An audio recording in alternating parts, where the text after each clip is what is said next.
नमस्कार। आज जरा गहराई से बात करते हैं मध्य पूर्व के माहौल की। खास तौर पर ईरान और इसराइल के बीच जो ये तनाव बढ़ रहा है ना, उस पर जी।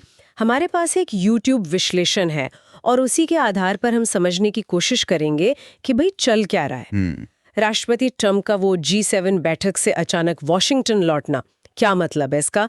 कोई बड़ी डील या मामला और बिगड़ने वाला है? बिल्कुल, और ये समझना भी जरूरी है कि अलग अलग पक्ष क्या दावे कर रहे हैं, उनकी असलियत क्या है और ये जो वेस्टर्न मीडिया है वो क्या तस्वीर दिखा रहा है। सही बात है। और फिर इसका दुनिया की राजनीति पर क्या असर पड़ेगा वो भी देखना होगा। तो ट्रम्प के G7 से जाने से ही शुरू करते हैं। उन्होंने तो देखिए बिल्कुल साफ कह दिया कि उनका इरादा कोई सीज फायर युद्ध विराम नहीं है, बिल्कुल सीधा कहा। बल्कि ईरान के परमाणु कार्यक्रम को उसे जड़ से खत्म करना है। और इजराइल की तरफ से भी किसी अभूतपूर्व कदम का इशारा दे दिया। ये G7 से ऐसे एकदम से निकल जाना, इसका क्या मतलब निकालें? यहाँ एक मजेदार बात और है। ट्रंप ने फ्रांस के राष्ट्रपति मैक्रों को सरेआम डांट दिया। अच्छा। हाँ, मैक्रो ने कहा था कि ट्रंप युद्ध विराम के लिए गए हैं। ट्रंप बोले नहीं, कुछ बड़ा होने वाला है। अब ये बड़ा क्या है? सीधा अमेरिकी हमला या इजराइल को खुली छूट?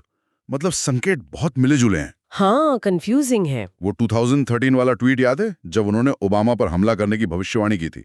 वैसी कुछ अनिश्चितता है। और ईरान, वो कितना तैयार है? मतलब सोच में ये सवाल भी है कि 40 साल से इतने जोशीले नारे लगा रहे हैं, पर क्या वाकई जंग के लिए तैयार है?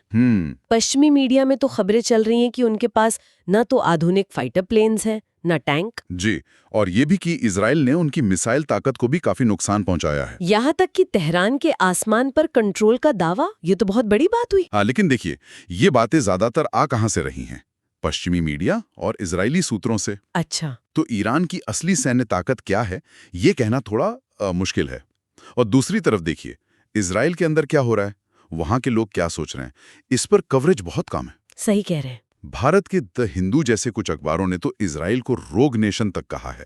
मतलब एक ऐसा उदंड राष्ट्र जो शांति भंग कर रहा है। ये मीडिया कवरेज वाली बात वाकई दिलचस्प है, खासकर जब हम परमाणु मुद्दे पर आते हैं। वहां भी दावों और हकीकत में फर्क सा लगता है। बिल्कुल। ईरान कहता है कि हम परमाणु हथियार नहीं बनाएंगे, डील कर लो, बस युद्ध रोक दो। लेकिन वो अपना शांतिपूर्ण कामों के लिए यूरेनियम एनरिचमेंट का हक नहीं छोड़ना चाहते। और इजराइल? इजराइल इसके बिल्कुल खिलाफ है। और विरोधाभास देखिए, अमेरिका पहले मानता था कि ईरान ने बॉम्ब नहीं बनाया है। हाँ, तो सिर्फ अमेरिका के पास है। और अब तो मामला और आगे बढ़ गया है। नेतन्याहू सिर्फ परमाणु क्षमता खत्म करने की बात नहीं कर रहे। नहीं, अब तो वो ईरान में सत्ता बदलने की बात कर रहे हैं। खामेनेई की मौत तक की बातें हो रही हैं। और उन्होंने ईरान के वो पुराने शाह के बेटे से भी मुलाकात की है। जी हाँ, जो ईरान की मौजूदा सरकार को गिराने की अपील कर रहे हैं। तो एजेंडा बिल्कुल साफ दिख रहा है। और यहीं से वो गंभीर सवाल उठता है, क्या इसराइल का आत्मरक्षा का अधिकार अब ये बन गया है कि वो पड़ोसी देशों में अपनी मर्जी की सरकारें बिठाएगा? ये तरीका तो उन्होंने, मतलब अमेरिका और इजराइल ने खाड़ी के कई देशों में अपनाया भी है। हाँ, अपनाया है। अगर क्षेत्रीय तौर पर देखें तो ईरान काफी अकेला सा लग रहा है ना? हाँ, बिल्कुल। पड़ोसी देश जैसे अफगानिस्तान, इराक, पाकिस्तान, तुर्की या तो कमजोर हैं या साथ देंगे, ऐसा लगता नहीं। और अरब देश, सऊदी, UAE? वो तो अमेरिका और इसराइल के साथ हैं। हम्म। चीन ने निंदा जरूर की इसराइल की, पर क्या वो खुलकर ईरान की मदद करेगा? सोर्स तो इस पे शक जताता है। और G7 देश, मतलब दुनिया की बड़ी अर्थव्यवस्थाओं का ग्रुप, उनका बयान भी अगर देखें, हाँ, उसमें क्या था? वो इजराइल के आत्मरक्षा के अधिकार का तो समर्थन करते हैं और ईरान को अस्थिरता का कारण बताते हैं।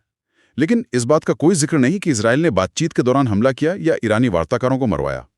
अच्छा, ये बात उसमें नहीं है। नहीं, ये दिखाता है कि दुनिया की ताकतें किस हद तक एक तरफ झुकी हुई हैं। ईरान ने अपनी प्रॉक्सी ताकतों के जरिए, जैसे लेबनान में हिजबुल्ला और यमन में हूथी, इनके जरिए अपना असर तो बढ़ाया था। हाँ, बढ़ाया था। लेकिन सोर्स कह रहा है कि ये भी अब पहले जैसे मजबूत नहीं रहे। इजराइल ने हिजबुल्ला के कई नेताओं को निशाना बनाया है। हाँ, ये हो सकता है कि प्रॉक्सी शायद कमजोर हुए हों, लेकिन ये भी तो सोचना होगा कि 20 लाख की आबादी वाला गजा है। हाँ, उस पर इजराइल 2 साल से बमबारी कर रहा है, फिर भी पूरा नियंत्रण नहीं कर पाया है। सही बात है। तो क्या 9 करोड़ की आबादी वाले ईरान को एकदम मिटा देना या वहां इतनी आसानी से सत्ता बदल देना वाकई उतना आसान होगा जितना समझा जा रहा है? शायद नहीं। तो कुल मिलाकर तस्वीर ये है कि स्थिति बेहद नाजुक है, बहुत तनावपूर्ण।